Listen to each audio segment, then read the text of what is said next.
Dobrý deň, som Peťa, chodím do 6. triedy. Mojím pokusom chcem ukázať, ako vplyvá hustota vody na to, či teleso vložené do kvapaliny sa potápa alebo vznáša. Pokus je rozdelený na dve časti. Pomocky. Voda, vajce, soľ, prihľadná nádoba a lyžička. Časť prvá. Do nádoby som dala čistú vodu a vložila vajce. Vajce kleslo na dno nádoby.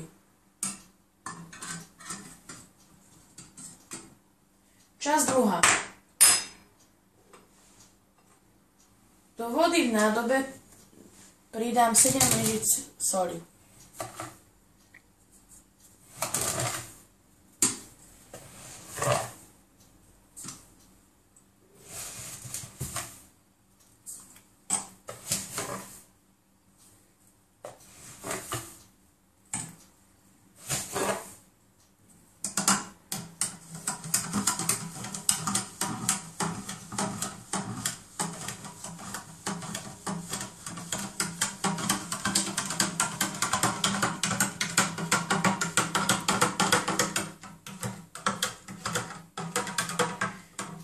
Počkáme, kým sa soľ vo vode rozpustí.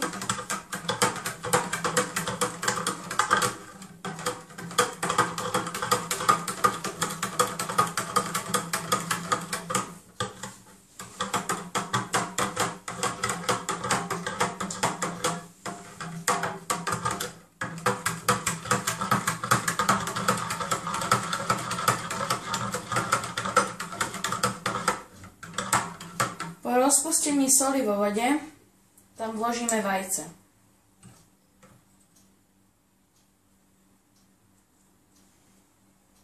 Vajce sa vznáša. Vysvetlenie pokusu.